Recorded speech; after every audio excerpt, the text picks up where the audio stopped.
Hey guys, what's up? So today I'm going to look at an amplifier that I had no idea even existed until I saw it. The Laney Ironheart 15H. So stick around.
Alright guys, so what you just heard was a full mix using the Laney Ironheart 15. I went ahead and just reamped a DI signal, and I used a York Audio Mesa oversized IR, basically to kind of match the Mesa oversized cab that I have in the room here. But for this deep dive, what I'm going to do is actually, I'm miking up the Mesa oversized over here with the SM57, just because I like to hear kind of the nuances of boost pedals and changing the stuff a little bit better kind of in the room on a real speaker. I know a lot of people like that too, so that's what we're going to do today. In terms of the amp itself, it's a little bit odd. From what I can tell is the second version of the Ironheart lunchbox amp. It's a 15 watt head. It uses two EL84 tubes in the power amp section, and it has, I believe, 3 ACC83 preamp tubes in the preamp section. And it's a single channel amp meant to really do high gain stuff. But I suppose if you were so inclined, you could dial in a clean tone. So let's hear what that kind of sounds like real quick.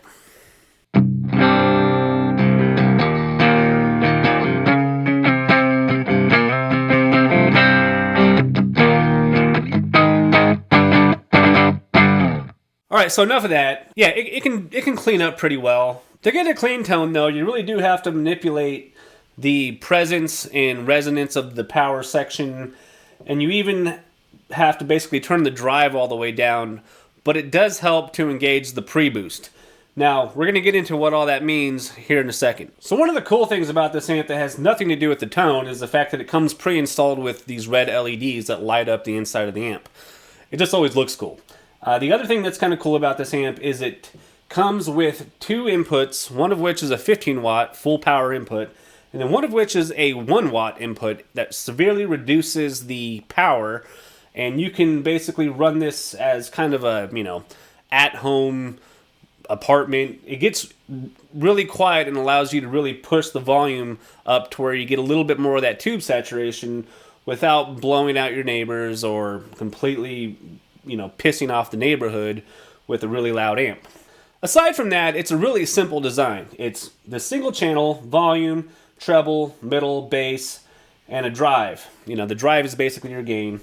Over here, we have a reverb, which I haven't really messed with. I guess you could use it. There's two power amp controls that are basically like a presence and a resonance. They label them as tone and dynamics. The dynamic knob basically will give you a bit more low-end heft, whereas the tone knob is basically what you would think. Basically, going all the way down, it gets really dark. Going all the way up, it gets really bright. The other thing that this amp has that is kind of unique is a built-in pre-boost. So a gain circuit in front of the preamp. And it's switchable on or off, and you have a knob that controls how much of that boost you get. Now, is it the greatest sound for modern metal in terms of boosting? I don't know. It's cool. We'll get into it. We'll hear it and see what it does.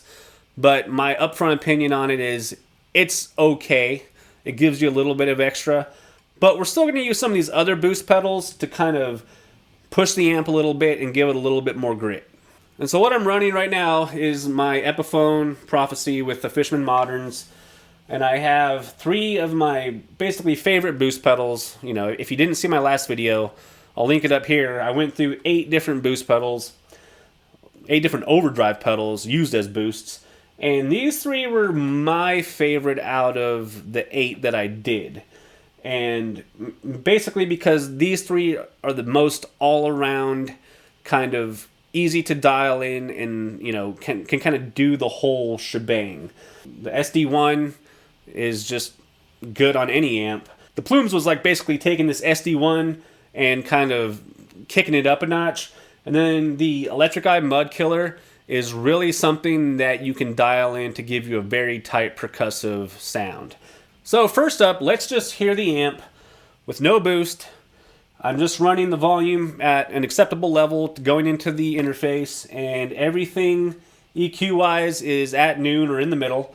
And if you notice, I'll zoom in, but the controls on here, noon is basically a 0, and then you go to the left and it's a subtractive EQ, and you go to the right and it's an additive EQ. So it's got a very broad dynamic range of control. So everything's at noon. Here's what the amp sounds like.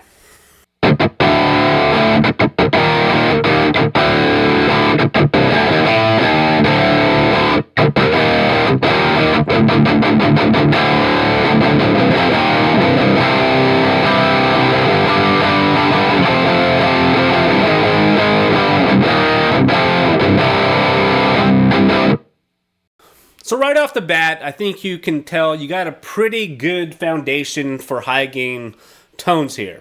So what I'm going to do real quick is kind of dial in a little bit of the EQ, a little bit of the power amp section to get it to where, you know, I like it, and kind of get the gain to where boosting it will give it just a little bit of extra flavor.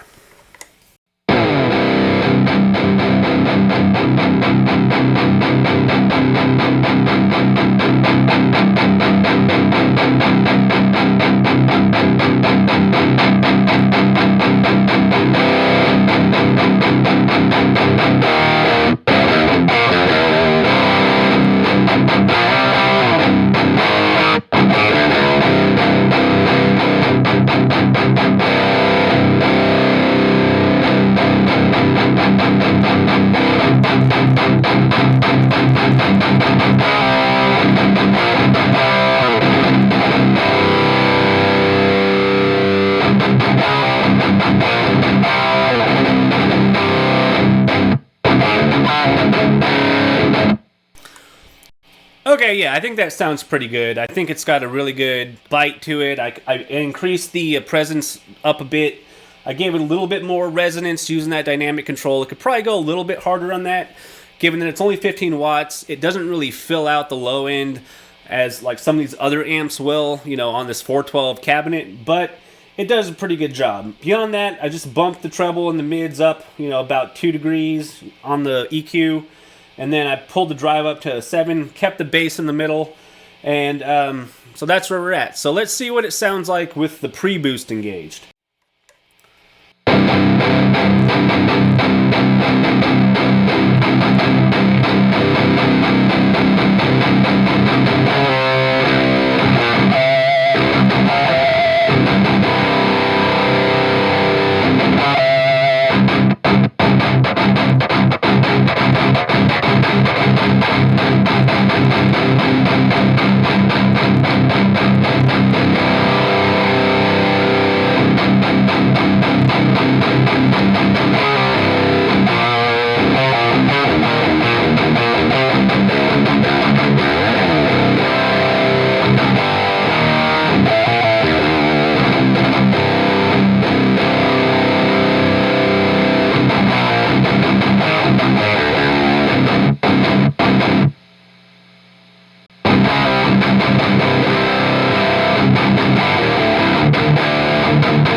So if you can't already tell, that pre-boost adds in a lot more gain, and it's raised the noise floor on this amp quite a bit.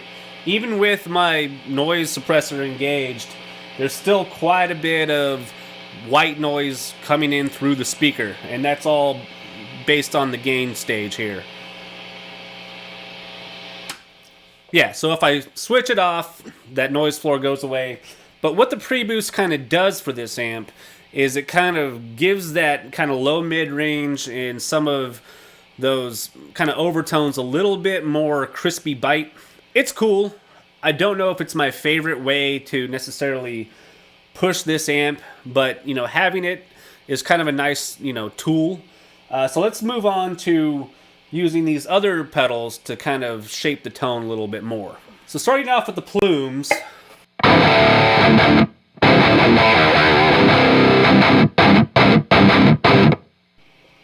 Without it.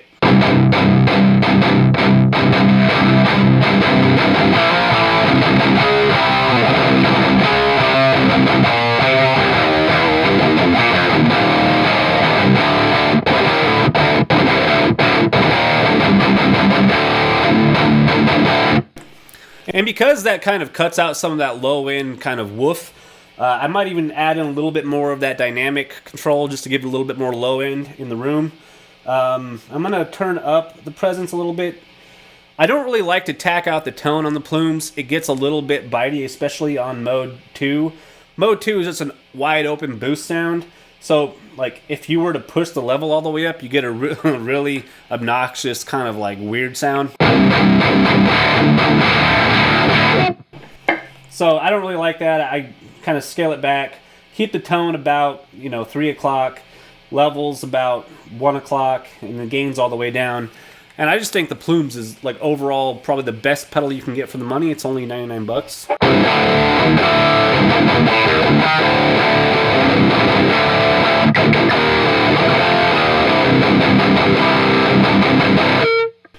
The Laney handles the boost really well. In fact, this is a very cool sounding amp with that boost in front. Let me turn up the presence just a little bit more. I might scale back the treble back to noon, keep the mids up, maybe turn that gain down just a tad.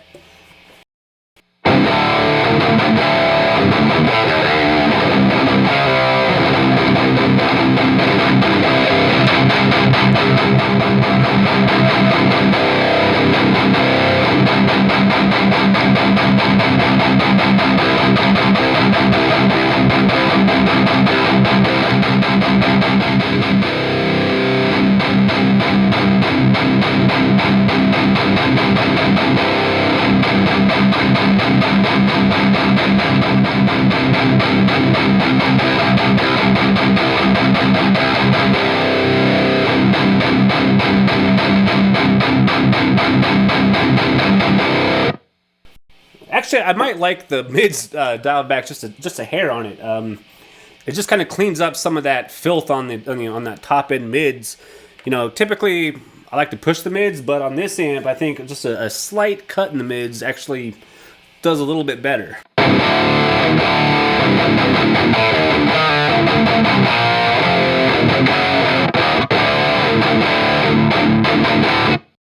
Yeah, that sounds pretty good. Let's move on to the Mudkiller.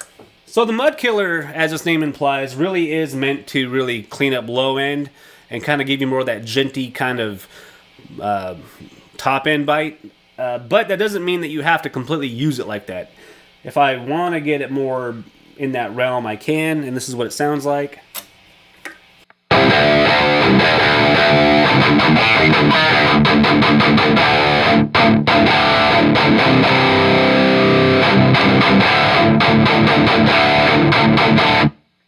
It's a little bit over the top, especially for an amp like this. Works really well in front of the Mesa.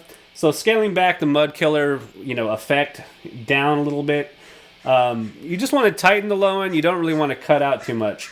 Right now, I'm running it like I normally run it with, tone up, the post gain up, and the pre-gain all the way down. But with the Mudkiller control dialed back a little bit more towards the fat side, it works really well, kind of like the Plumes.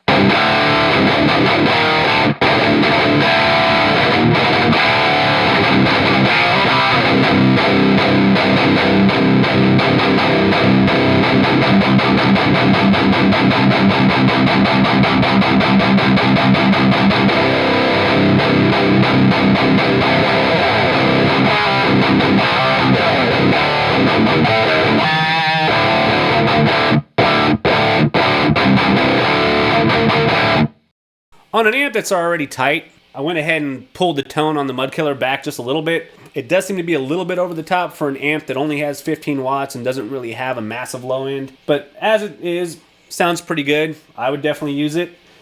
And so let's go to what seems to be everybody's favorite, which is the Boss SD1. Everybody loves this pedal. I love this pedal. I think in terms of, if you're going, I want to buy a tube screamer or I want to buy an SD1, which one should I go with? Go with the SD1. Tube screamers are cool, but they tend to be a little bit rough in the low end. They don't clean up quite as good as some other circuits. I think the SD1 does the job quite well.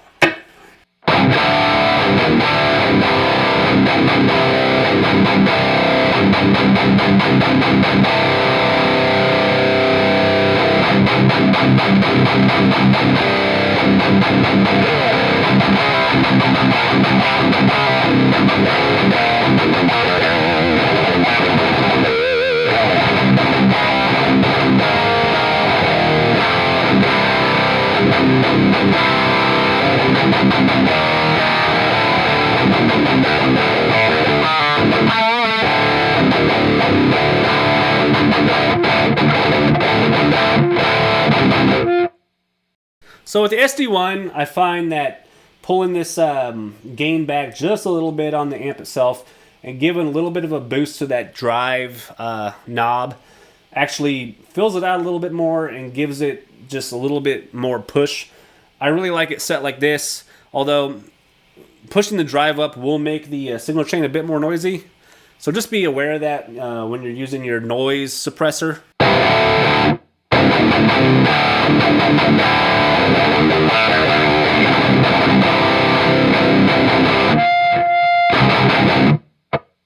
Yeah, it's struggling just a little bit to gate that, but either way, sounds pretty phenomenal. There's not much you have to do to dial this in. Like I said, it's a really simple to do thing. I feel like time forgot about this particular amp because didn't even know about it, and even going online trying to find information, you do tend to find a lot of information about the rack mount unit that Laney released around the same time, and you do seem to find a little bit more information on the first generation of this particular amp, which didn't actually have a head shell. It was more of like an open kind of graded thing. So before we go, I have a couple more things I want to do to this amp. I want to show you what happens when you plug into the 1 watt side of this and how that kind of changes the character a little bit. So I'm back on the Mudkiller overdrive. I'm going to just unplug this, plug it into the 1 watt. All right, so now I'm in the 1 watt side. I haven't changed any of the levels, so you're going to hear the volume drop and you're going to hear kind of what it does.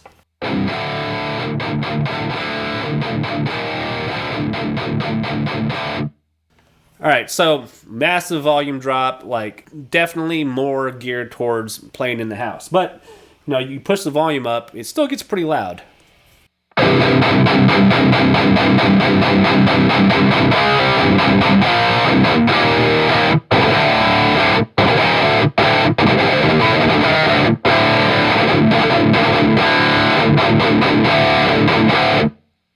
So that's all the way up to like 7 or 8, whereas I had it on 3 or 4 before. And obviously, it can get pretty loud.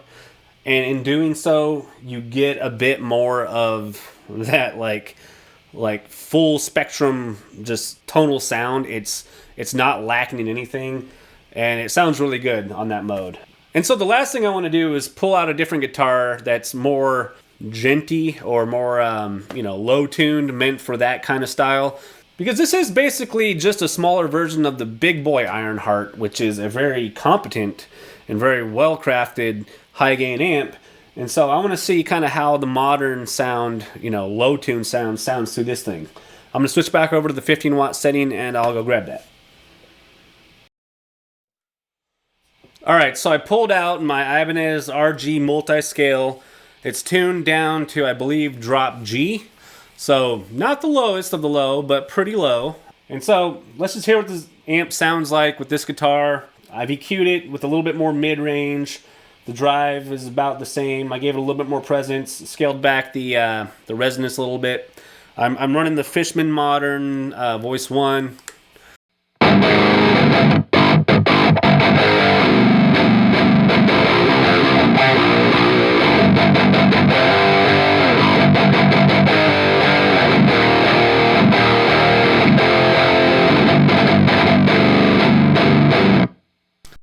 Voice 1 on the Fishman Modern is kind of cool because it already has a truncated low end, so you don't get quite as much woof out of it. If you go to Voice 2, you'll notice there's quite a bit more low end.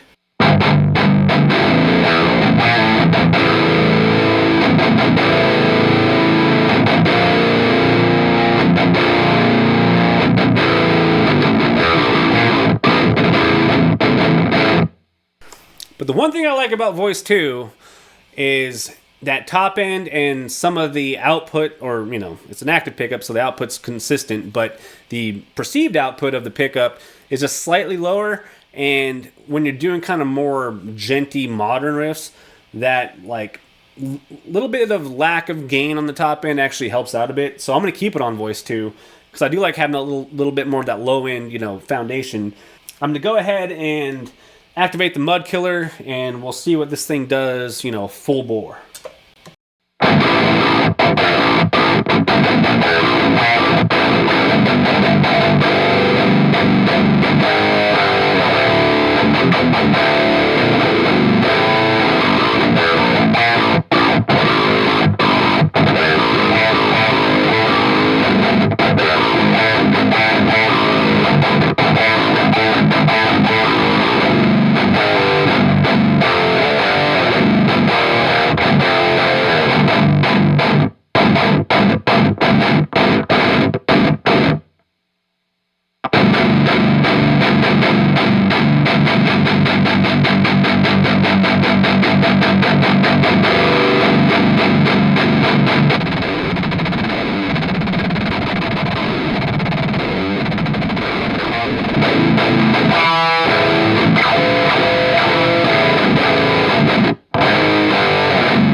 Let me try out the Plumes.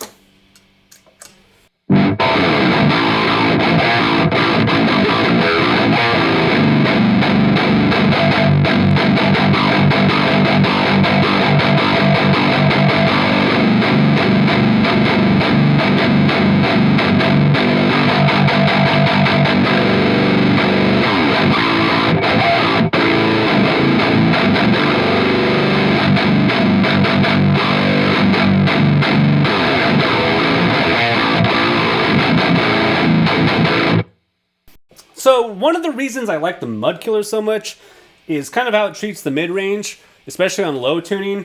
I think the Plumes kind of bumps the mids a bit much, and I had to kind of scale it back to get it to where I like. The Mudkiller doesn't quite have that same effect. The SD one, I think is kind of similar to the Plumes, maybe.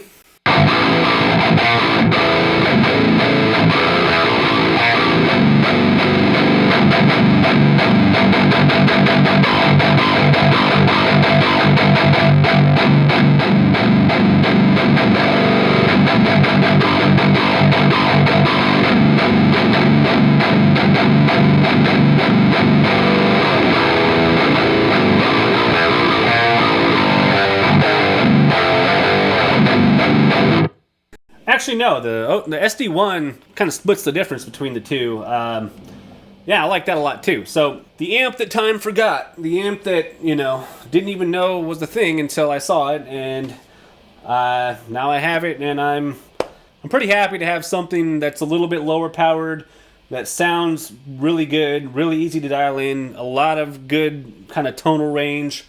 And I don't have to, dick around with a clean channel. It's just, all gain for the most part. So, pretty cool amp. Later.